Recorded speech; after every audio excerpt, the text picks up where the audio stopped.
Hello everyone, welcome to black mirror horror. कैसे हैं आप सब? आई होप आप सब ठीक होंगे। आज मैं आप सभी के लिए काल रात्रि का दूसरा भाग लेकर आई हूँ और उम्मीद करती हूँ कि आपको ये कहानी पसंद आ रही होगी। कहानी पसंद आए तो इस वीडियो को लाइक और चैनल को सब्सक्राइब ज़रूर कीजिएगा। साथ ही बेल आइकन ऑन करना ना भूलिए। तो चलिए ज़्यादा देर ना करते हुए हम बढ़ते हैं हमारी आगे की कहानी की ओर। काल रात्रि का पहला पार्ट सुनने के बाद आप सभी को दूसरे पार्ट का इंतजार बड़ी बेसब्री से था।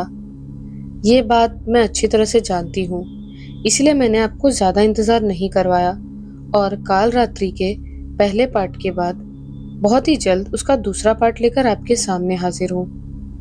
काल रात्रि का पहला पार्ट ऐसे मोड़ पर खत्म हुआ था जहां से आप सभी के मन में बहुत सारे सवाल पैदा हुए होंगे, जैसे कि वो बूढ़ा भिखारी कहाँ से आया था, मरने वाले बच्चों की मौत की वजह क्या थी, उस बूढ़े आदमी का अंतिम संस्कार किसने किया था, उसके श्राप से गांव वाले कैसे बचे थे, उसने गांव वालों को क्या श्राप दिया था, उसके श्राप के बारे में गांव वालों को कब पता चला और क्या गांव वाले उसके श्राप से कभी मुक्त हो पाएंगे या नहीं। आपको इन सभी सवालों के जवाब आज की इस वीडियो में मिल जाएंगे। लेकिन वीडियो में आगे बढ़ने से पहले हमारे न्यू व्यूवर्स चैनल को सब्सक्राइब करके बेल आइकन दबाना ना भूलें। और हाँ, अगर आपको ये वीडियो पसंद आ रही हो तो इस वीडियो को लाइक भी जरूर कीजिएगा। और जिन्होंने काल रात्रि का पहला पार्ट मिस किया है वो इस वीडियो में आगे बढ़ने से पहले उसे जरूर देखें। राम खिलावन बब्बा, ददोला काका, केशव काका और रज्जू काका ने मिलकर मंदिर में माँ काल रात्रि पूजा की सभी तैयारियां कर ली थी। मंदिर में ही उन्होंने एक चौकी पर माँ काल रात्रि की तस्वीर रखी थी। उस पर उन्होंने सबसे पहले काले रंग की चुन्नी चढ़ाई। उसके बाद माँ को गंगा जल से स्नान करवाया। स्नान करवाने के बाद राम खिलावन बब्बा ने माँ काली को कुमकुम, धूप, दीप, नैवेद्य, इत्र, फल फूल और अक्षत अर्पित किए। उसके बाद ददोला काका ने माँ काल रात्रि को गुड़ से बनी पूरियां, जिन्हें रोट कहा जाता है, वो चढ़ाए। उसके बाद वो चारों रुद्राक्ष की माला लेकर माँ काल रात्रि के मंत्र का उच्चारण करने लगे। या देवी सर्वभूतेषु माँ काल रात्रि रूपेण संस्थिता नमस्तस्ये नमस्तस्ये नमस्तस्ये नमो नमः। जब उन चारों ने 101 बार माँ काल रात्रि के मंत्र का उच्चारण कर लिया तब मंदिर के एक कोने में एक घड़े में पानी भरकर रखा है। हमने तो अपना काम कर दिया, बस सुबह तक कोई अनहोनी ना हो जाए। माँ काल रात्रि से यही प्रार्थना है कि जैसे अब तक हम गांव वालों की रक्षा करती आई हैं, वैसे ही आगे भी करती रहे। इतना बोलकर राम खिलावन बब्बा और बाकी के सभी लोग वहां से चले गए। वो चारों माँ काल रात्रि पर गांव वालों की रक्षा की जिम्मेदारी छोड़कर अपना काम करके उस वक्त तो वहां से चले गए थे, लेकिन उन्हें नहीं पता था कि जिन गांव वालों की रक्षा के लिए वो चारों दशकों से हर साल नवरात्रि के समय माँ काल रात्रि की पूजा करते आ रहे थे, वही गांव वाले अब ना तो उनकी पूजा पर भरोसा करते और ना ही उस श्राप पर। रात को घर जाते वक्त रज्जू काका की नजर मंदिर की तरफ जाते हुए हरिया पर पड़ी। वो उस वक्त बहुत नशे में था, जिस वजह से उन्होंने उससे मंदिर जाने का कारण नहीं पूछा और अपने अपने घर पहुंचकर वो चारों बेफिक्र होकर सो गए। दोपहर का वक्त था। बहुत घना जंगल था जो कि पूरी तरह जल चुका था। उस जंगल में जितने भी पेड़ थे सब जले हुए थे। चारों तरफ सिर्फ कोयला, राख और धुआं था। उस जंगल के बीचों बीच राम खिलावन बब्बा अकेले खड़े थे।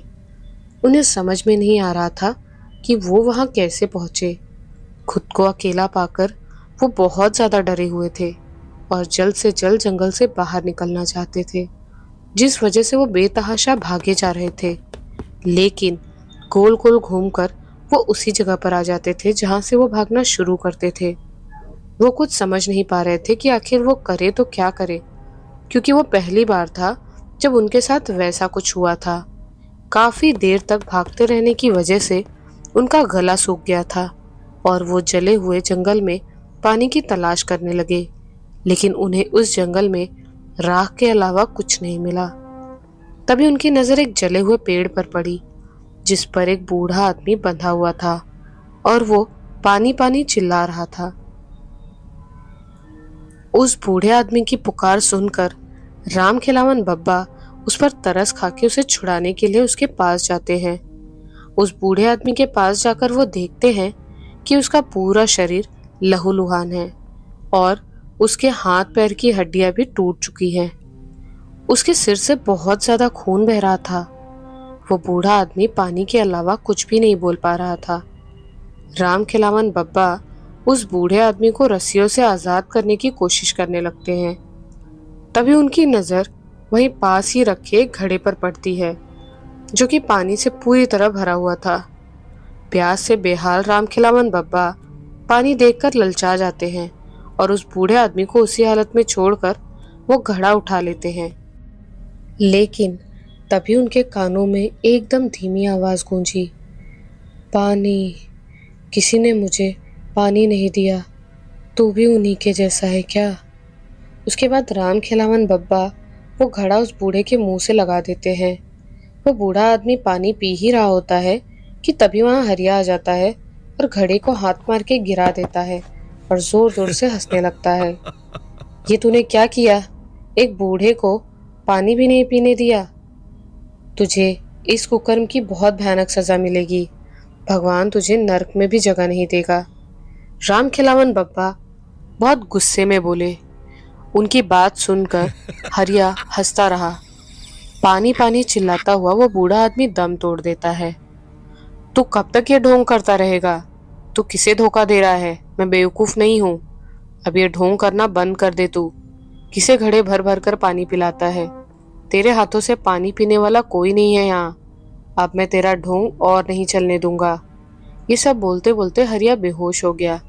उसके बेहोश होने के बाद राम खिलावन बब्बा उस बूढ़े आदमी का अंतिम संस्कार करते हैं और उस जंगल से बाहर निकलने की कोशिश करने लगते हैं, लेकिन उन्हें जंगल से बाहर निकलने का रास्ता नहीं मिलता। वो उस समय इतना ज्यादा प्यासे और थके हुए थे कि जंगल से बाहर निकलने का रास्ता ढूंढते हुए बेहोश हो जाते हैं और जब उन्हें होश आता है तो अपने आप को अपने कमरे में चारपाई पर लेटा हुआ पाते हैं। उस समय रात का तीसरा प्रहर था। कितना बुरा सपना था। इससे बुरा सपना मैंने आज तक नहीं देखा। कहीं ये किसी अनहोनी की आहट तो नहीं? ये सोचते हुए राम खिलावन बब्बा चारपाई के नीचे रखे हुए लोटे का पानी पीते हैं और फिर सो जाते हैं। सुबह होते ही राम खिलावन बब्बा, ददूला काका, केशव काका और रज्जू काका फिर मंदिर पहुंचते हैं। मंदिर पहुंचकर राम खिलावन बब्बा उन तीनों से अपने सपने के बारे में बताते हैं। उन्हें लग रहा था कि वो अकेले थे जिन्होंने उतना भयानक सपना देखा था, लेकिन उनके अलावा उन तीनों को भी उसी तरह के भयानक सपने दिखे थे। ददूला काका एक रेगिस्तान में थे, केशव काका दलदल में फंसे हुए थे और रज्जू काका तो खुद को एक ऐसी नदी के बीचों बीच पाए जहां सड़ी हुई लाशें बह रही थी और वो तीनों के तीनों बहुत ज्यादा प्यासे थे। भले ही उन चारों ने अलग अलग सपने देखे थे, लेकिन उन सभी के सपनों में एक बात बिल्कुल सामान्य थी। पेड़ से बंधा हुआ वो बूढ़ा आदमी और फिर केशव का उसे पानी पीने से रोकना। ऐसा लगता है कि माँ काली हमें किसी आने वाली मुसीबत का संकेत दे रही है।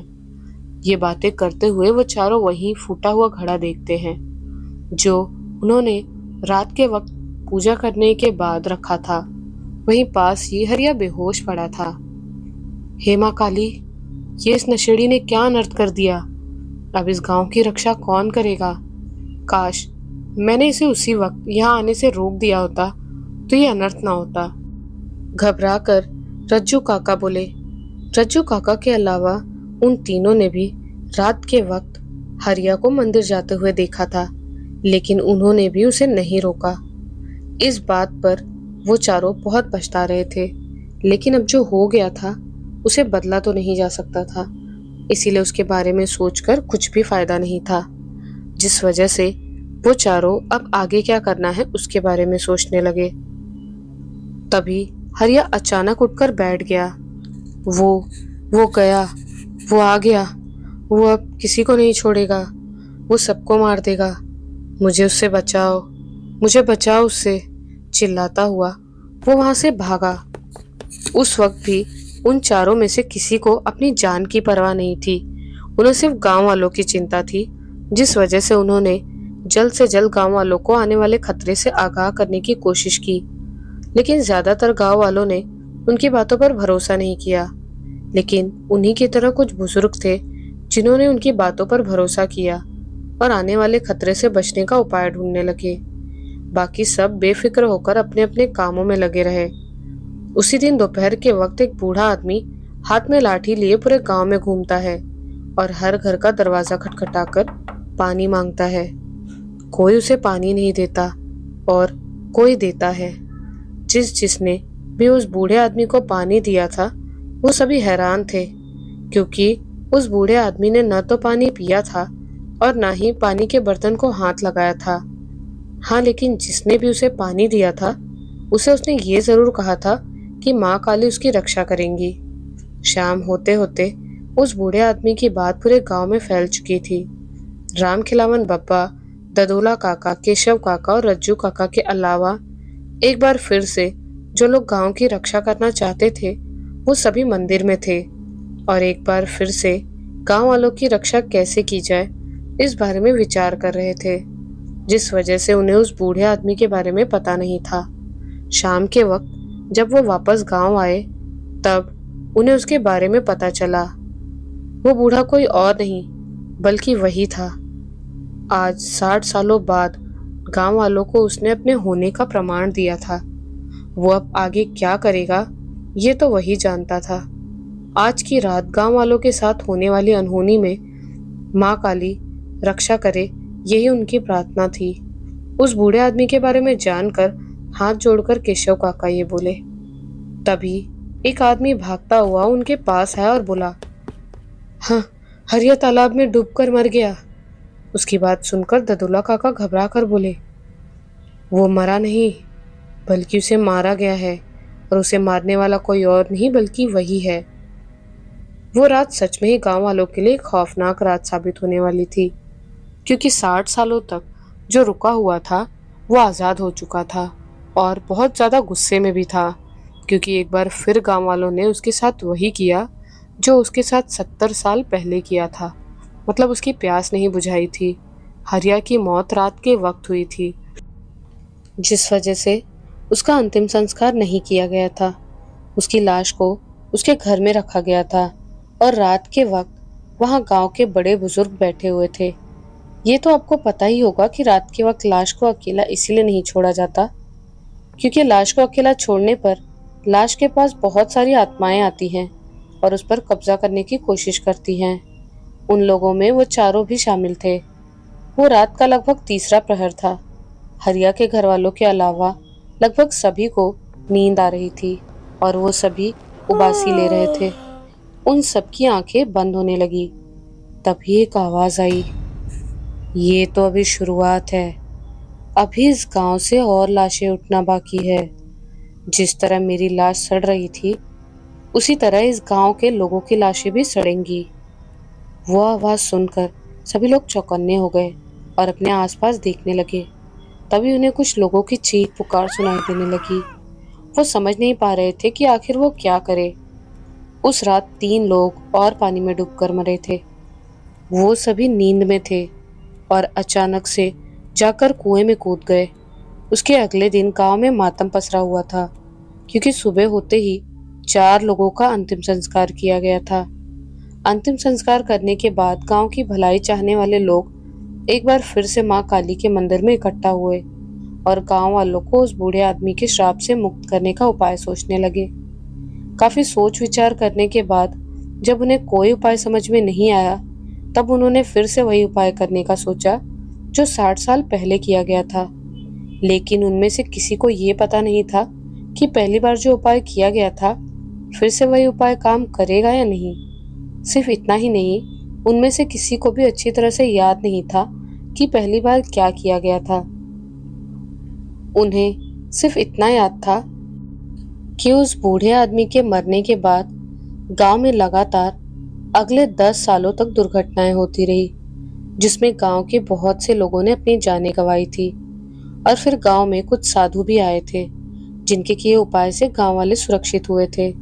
उन साधुओं ने क्या उपाय किया था वो जानने के लिए आपको कहानी में बहुत पीछे चलना पड़ेगा।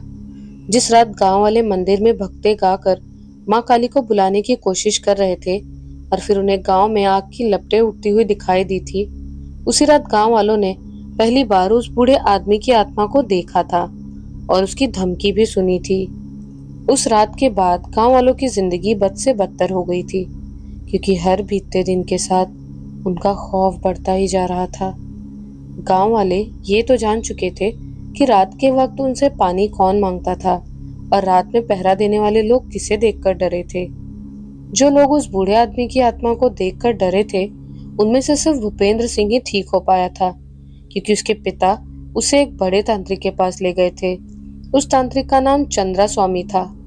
उसने भूपेंद्र सिंह को ठीक तो कर दिया था, लेकिन उसने ये भी बताया था कि जिस बूढ़े आदमी की आत्मा को देखकर वो डरा था, उसे माँ काली का संरक्षण प्राप्त है और वो अपना बदला ले रहा है।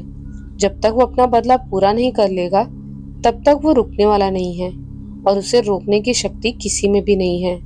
चंद्रा स्वामी कोई छोटा मोटा तांत्रिक या ओझा नहीं था, वो एक जाना माना तांत्रिक था और माँ काली का उपासक भी था। वो ये बात अच्छी तरह जानता था कि कोई भी प्रेत आत्मा किसी भी इंसान को बेवजह परेशान नहीं करती। उस बूढ़े आदमी की आत्मा भूपेंद्र सिंह को क्यों परेशान कर रही थी, वो ये बात जानना चाहता था, जिस वजह से वो भूपेंद्र सिंह के घर जाता है। भूपेंद्र सिंह के घर जाकर चंद्रा स्वामी को ऐसा कुछ भी महसूस नहीं हुआ जैसा कि उसने उम्मीद की थी, लेकिन जब वो उसके घर से बाहर निकला तब उसे उसी बूढ़े आदमी की आत्मा दिखाई दी।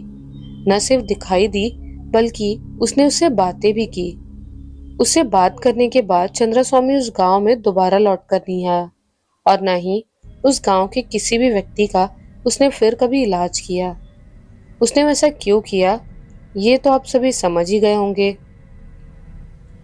चंद्रा स्वामी से झाड़ फूक करवा कर भूपेंद्र सिंह कुछ दिनों तक तो ठीक रहा, लेकिन एक दिन वो किसी काम से उसी पेड़ के पास जा पहुंचा जहां पर बांधकर उस बूढ़े आदमी को मारा गया था। जब वो वापस घर लौटा तब बहुत ज्यादा गुस्से में था और उसकी आंखें लाल थी। घर पहुंचकर सबसे पहले उसने पानी पिया। 3 लोटा पानी पीने के बाद भी जब उसकी प्यास नहीं बुझी और उसने चौथी बार लोटा भरा, तब उसका छोटा भाई मजाक में बोला, क्या बात है भाई, आज तुम इतना पानी पी रहे हो? तुम्हारे अंदर ऊंट की आत्मा आ गई है क्या? मैं 2 दिन तक प्यासा रहा, तड़पता रहा, तब किसी को मेरी कोई चिंता नहीं हुई। लोगों ने मुझे बेरहमी से मारा, बिना कसूर के मुझे सजा दी, तब भी किसी को कोई चिंता नहीं हुई। और आज जब मैं अपनी प्यास बुझा रहा हूँ, तब तुझे चिंता होने लगी। तब मैं बेबस और लाचार था, अब ना कोई बेबसी है और ना ही कोई लाचारी है। ये बोलते वक्त भूपेंद्र सिंह बहुत ज्यादा गुस्से में था और देवा की तरफ घूर रहा था। ये भाई को आज क्या हो गया है? आज से पहले तो उन्होंने कभी मेरे मजाक पर इतना गुस्सा नहीं किया। बड़बड़ाता हुआ देवा वहां से चला गया। उस वक्त घर पर उन दोनों के अलावा कोई भी नहीं था। देवा अपना काम करने लगा।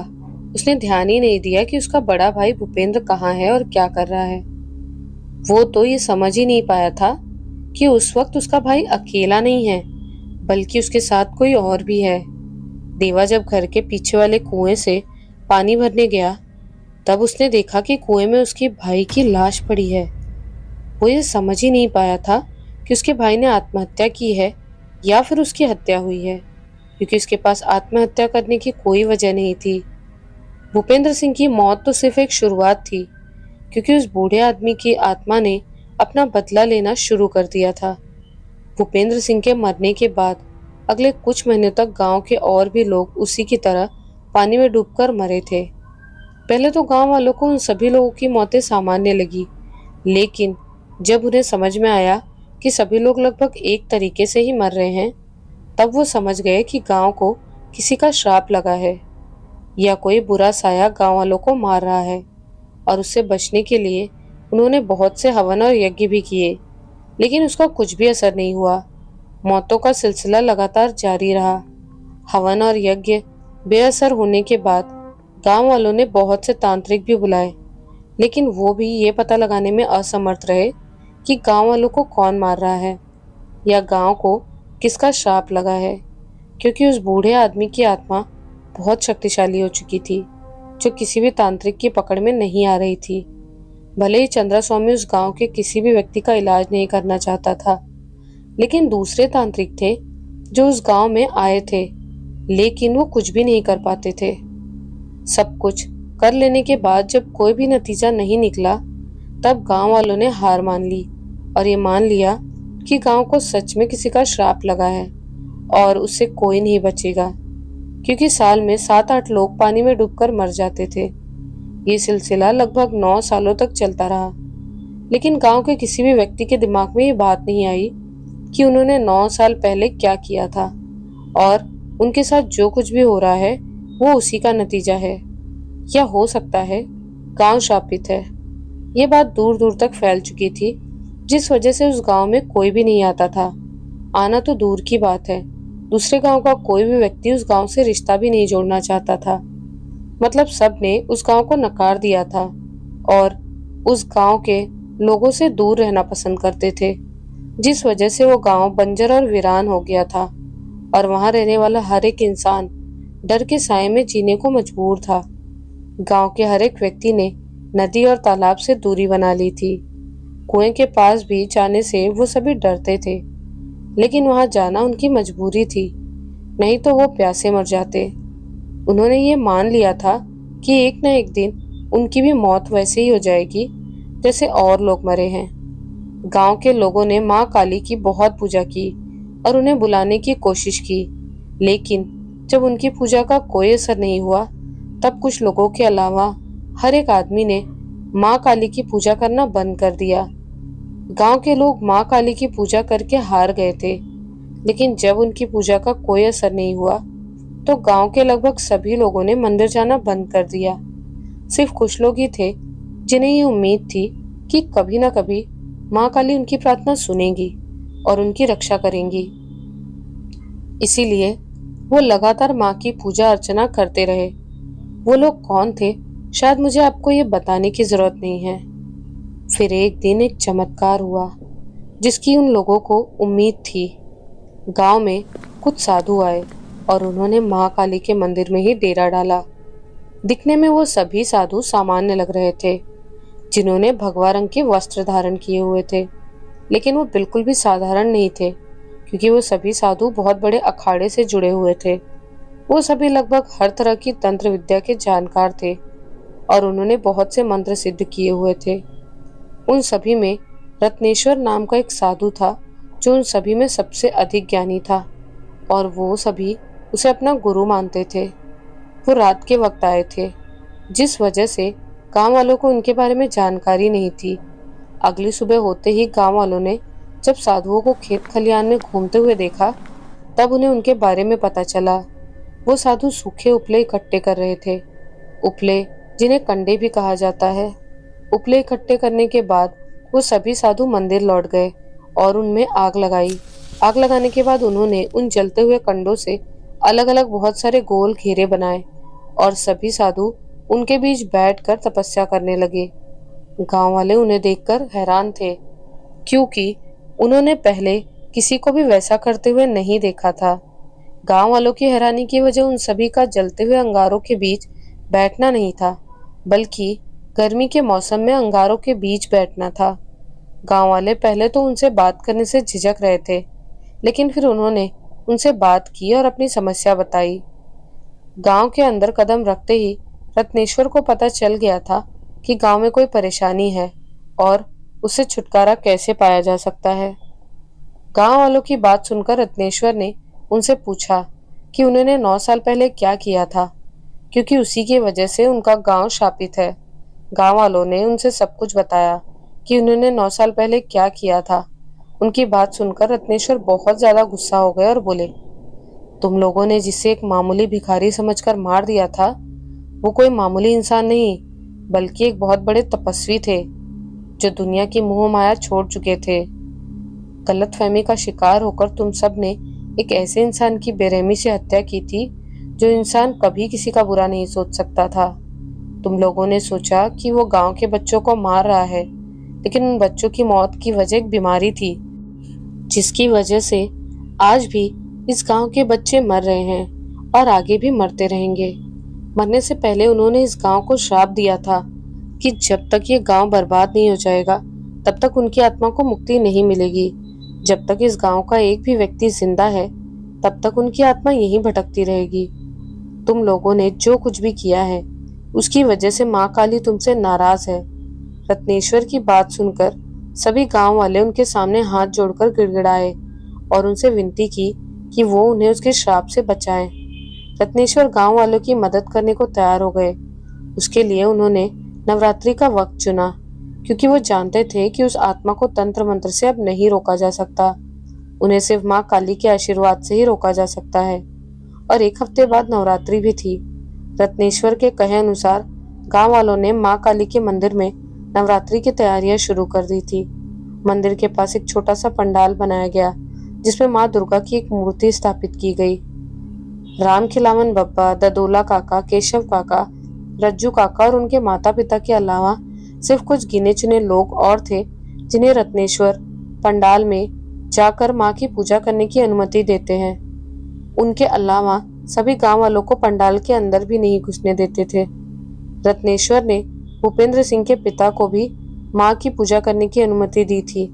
गांव वालों को ये बात समझ में नहीं आ रही थी कि रत्नेश्वर ऐसा क्यों कर रहे हैं, क्योंकि भूपेंद्र सिंह के कहने पर ही गांव वालों ने उस बूढ़े आदमी की हत्या की थी। एक एक दिन करके नवरात्रि के 6 दिन बीत गए और नवरात्रि का 7वां दिन शुरू हो गया। उस दिन माँ कालरात्रि की पूजा की जाती है। माँ कालरात्रि को बुराई का नाश करने वाला माना जाता है। वो बुराई का नाश करके अपने भक्तों की रक्षा करती है। इसीलिए गांव वालों की सुरक्षा का उपाय करने के लिए रत्नेश्वर ने नवरात्रि का 7वां दिन चुना था। नवरात्रि के 7वें दिन रत्नेश्वर ने माँ कालरात्रि की पूजा की तैयारियां शुरू की। और माँ कालरात्रि की पूजा कैसे की जाती है, वो मैं आपको वीडियो की शुरुआत में ही बता चुकी हूँ। रत्नेश्वर ने भूपेंद्र सिंह के पिता को कालरात्रि की पूजा करने को कहा और उसके साथ वो सभी लोग भी शामिल थे जो नवरात्रि के पहले दिन से पूजा में शामिल हुए थे। माँ कालरात्रि की पूजा समाप्त होते होते सूरज ढल चुका था और हल्का अंधेरा भी होने लगा था। बाकी के सभी गांव वाले मंदिर में ही थे। जैसे ही माँ कालरात्रि की पूजा समाप्त हुई, वैसे ही भूपेंद्र सिंह के पिता बेहोश हो गए। वहां मौजूद सभी लोग उन्हें देखकर घबरा गए, लेकिन रत्नेश्वर एकदम शांत रहे और बोले, उठ जा, आ ही गया है तो बता, तू गांव वालों को परेशान क्यों कर रहा है और इन्हें अपने श्राप से मुक्त कैसे करेगा? क्या चाहिए तुझे? रत्नेश्वर की बात खत्म होने के बाद वो जोर जोर से जमीन में अपने हाथ और सर पटकने लगा और पूरी ताकत से चीखा भी। उसकी दर्द भरी चीख और भयानक थी। फिर वो उठकर बैठ गया। उस बूढ़े आदमी की आत्मा भूपेंद्र सिंह के पिता पर सवार थी। रत्नेश्वर के बार बार पूछने पर भी वो कुछ नहीं बोला। मैं जानता हूँ कि जीते जी तूने कोई पाप नहीं किया था, लेकिन अब मरने के बाद तूने बहुत से पाप किए हैं। इस वजह से तेरी आत्मा अभी तक भटक रही है और आगे भी भटकती रहेगी। अगर तू अपनी मुक्ति चाहता है तो गांव वालों को अपने श्राप से मुक्त कर और उन्हें परेशान करना बंद कर दे। रत्नेश्वर ने उसे समझाया, मुझे मुक्ति नहीं चाहिए, मुझे चाहिए सिर्फ बदला। जब मैं गांव वालों को बर्बाद नहीं कर दूंगा तब तक मैं यहाँ से नहीं जाऊंगा। वो गांव वालों की तरफ देखकर एकदम गुस्से से बोला। उस वक्त उसकी आंखों में खून उतर आया था। रत्नेश्वर के बहुत समझाने के बाद भी जब वो नहीं माना, तब उसने एक उपाय किया जिस वजह से गांव वाले अगले 60 सालों तक श्राप से सुरक्षित रहे। रत्नेश्वर ने उस जगह की मिट्टी मंगवाई जहां उस बूढ़े आदमी को मारा गया था और फिर मंदिर के कोने में मिट्टी रख दी और माँ कालरात्रि से वचन मांगा, जिसके बाद उसने गांव वालों को बताया कि हर साल उन्हें उसी जगह पर माँ कालरात्रि की पूजा करने के बाद मिट्टी के घड़े में पानी रखना होगा। जब तक गांव वाले वैसा करते रहेंगे तब तक वो सुरक्षित रहेंगे। गांव वालों को एक बुरे आदमी की आत्मा से मुक्ति दिलाकर रत्नेश्वर अपने साथियों के साथ गांव छोड़कर चला गया था। लेकिन धीरे धीरे वो उपाय करने वाले लोग एक एक करके मरने लगे। उनकी मौत की वजह उस बूढ़े आदमी की आत्मा नहीं थी, बल्कि प्राकृतिक थी। अब सिर्फ 4 लोग ही बचे थे, जो गांव वालों की रक्षा के लिए उपाय करते थे। काफी सोच विचार करने के बाद उनको 60 साल पहले किया गया उपाय याद आ गया था। एक बार फिर से वही उपाय करने के लिए उन्होंने माघ और आषाढ़ में पड़ने वाली गुप्त नवरात्रि का समय चुना, क्योंकि तभी माँ कालरात्रि की पूजा की जा सकती थी। लेकिन तब तक बहुत सारे गांव वाले अपनी जान गंवा चुके थे। 60 साल बाद फिर से वही सब करने के बाद एक बार फिर उस बूढ़े आदमी की आत्मा आई। इस बार उसने राम खिलावन बप्पा को चुना। दूसरी बार भी वो बहुत ज्यादा गुस्से में था, लेकिन इस बार समझाने पर उसने मुक्ति का रास्ता चुना और खुद की मुक्ति का उपाय भी बताया। मंदिर में जिस जगह पर उसके लिए हर साल घड़े में पानी भरकर रखा जाता है, उसी जगह पर उसने एक चबूतरा बनाने की मांग की और कहा कि जब तक गांव वाले उसकी पूजा करेंगे तब तक वो गांव वालों की रक्षा करेगा, लेकिन अगर गांव वाले पूजा नहीं करते तब भी वो उन्हें परेशान नहीं करेगा। गांव वालों ने वैसा ही किया। उस दिन के बाद से उन्हें उस बूढ़े आदमी के श्राप से मुक्ति मिल चुकी थी। अरे हाँ, एक बात तो बताना भूल ही गई। रत्नेश्वर ने भूपेंद्र सिंह के पिता को माँ कालरात्रि की पूजा करने की अनुमति इसीलिए दी थी क्योंकि वही था जिसने उस बूढ़े आदमी का अंतिम संस्कार किया था। वो अपने बेटे और गांव वालों की नजरों से बचकर उसका अंतिम संस्कार करने गया था। अब तो आपको आपके सभी सवालों के जवाब मिल ही गए होंगे। ये कहानी यहीं खत्म होती है। आपको ये कहानी कैसी लगी हमें कमेंट्स में जरूर बताइएगा। मिलती हूँ कुछ नई और डरावनी कहानियों के साथ। जय माँ काली।